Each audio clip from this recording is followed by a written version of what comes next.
London, England, south of France. And all points between you know about your man.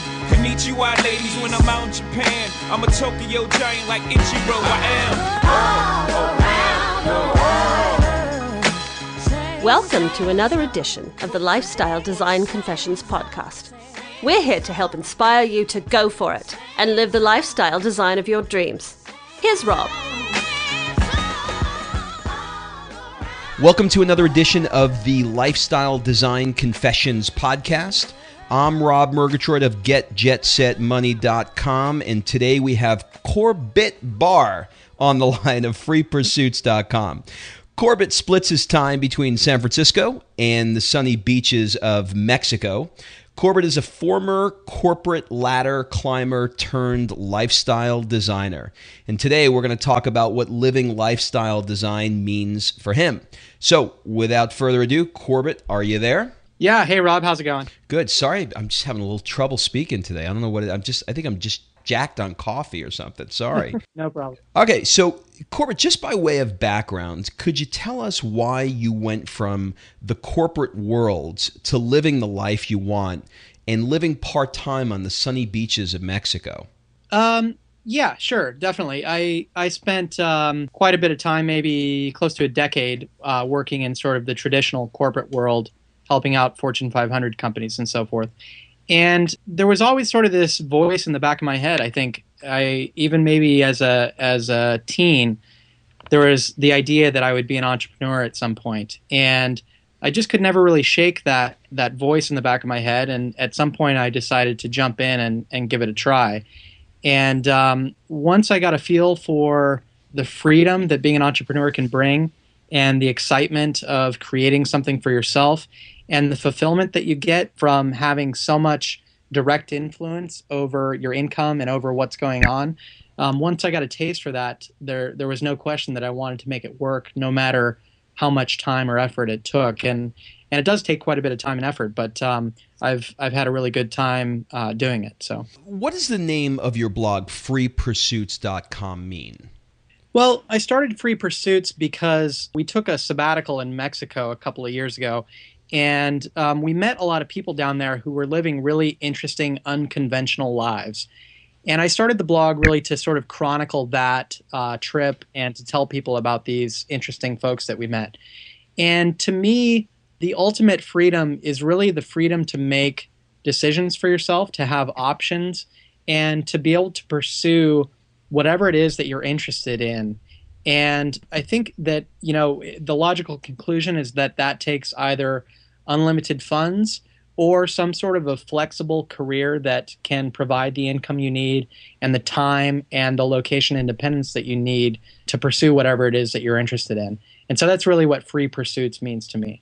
When you talk about an unconventional life, you say that an unconventional life unlocks the lifestyle of the rich and retired now while you're still in your working years. Could you explain a little bit more about what you mean by that? Yeah. So the idea is, it would be great if we were all rich, right? If you didn't have to worry about where your income came from. Although I think there's an argument that just being rich and not having something to work on isn't necessarily all that fulfilling to begin with. But aside from that, if we could all be rich or retired, it would be fantastic, and you could jet set around the world and do what you wanted. But the fact is, most of us aren't rich or retired. And so the point of lifestyle design and the point of what I blog about is to learn how to work for yourself and make that lifestyle, make the time and the accoutrements of being rich possible for you now, without having to just focus all of your effort on work and trying to get rich, basically. Well, let's talk about the term lifestyle design for a second, because so many people are using it. A bazillion people have read The 4-Hour Workweek, particularly in your neck of the woods in San Francisco, which I think is where Tim lives. Is that right? Yeah. So, it's just, it's a word that I thought Tim Ferriss came up with himself, but I learned through reading your blog that it's not something that he came up with, and it's something that has been around ever since the American dream. What did you mean by that? I'm not sure I totally understood. I'm not sure that I don't know about the specific term lifestyle design, but the concept behind it the concept of living unconventionally and sort of pursuing something alternative to the traditional, work 40 years, doing something that you don't necessarily enjoy, and then hope for retirement one day. Mm-hmm. Alternatives to that have existed forever. I mean, you can read about like the Beat Generation and how they traveled across the country writing and pursuing other things, so that they could really live the life they wanted to on a day-to-day basis. And so the concepts I don't think are new, but you have to give Tim Ferriss credit for popularizing it and for sort of putting this hope or this idea, this sparkle in people's mind about what might be possible and to sort of awakening people to these alternatives. I mentioned before that we had met a lot of people in Mexico who were sort of living these alternative lifestyles.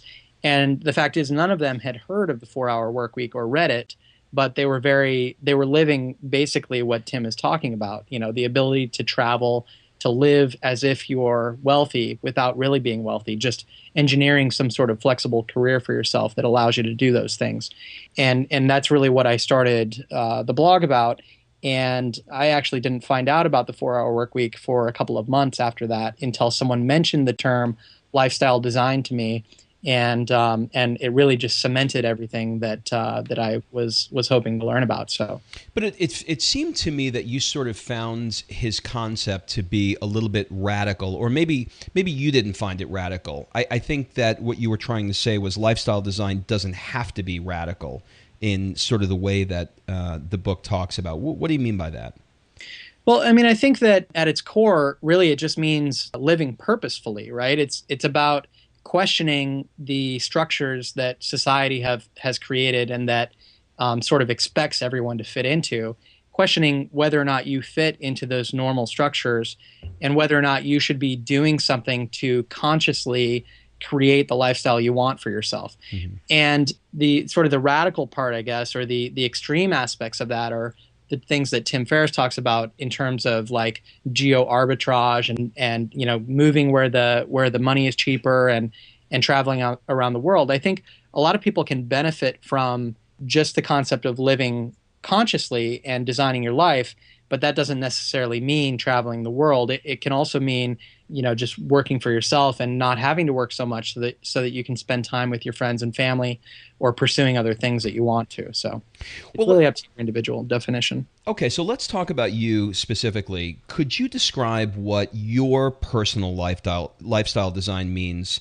and what would it look like when it's accomplished? Or would you say that you're already there and you've accomplished what you want, let's say, for 2010? So for me, again, I think the ultimate is having freedom and options so that you can pursue whatever you want and change quickly from one thing to another. For me, my definition of lifestyle design is always evolving. And I'd say ultimately what I would like is to be happy at any one time. And that doesn't necessarily have to do with lifestyle design. That's also sort of a mental process of understanding where you're at and being comfortable with where you're at and realizing that having goals doesn't necessarily mean that your happiness is tied to making those goals, because that just delays happiness, basically.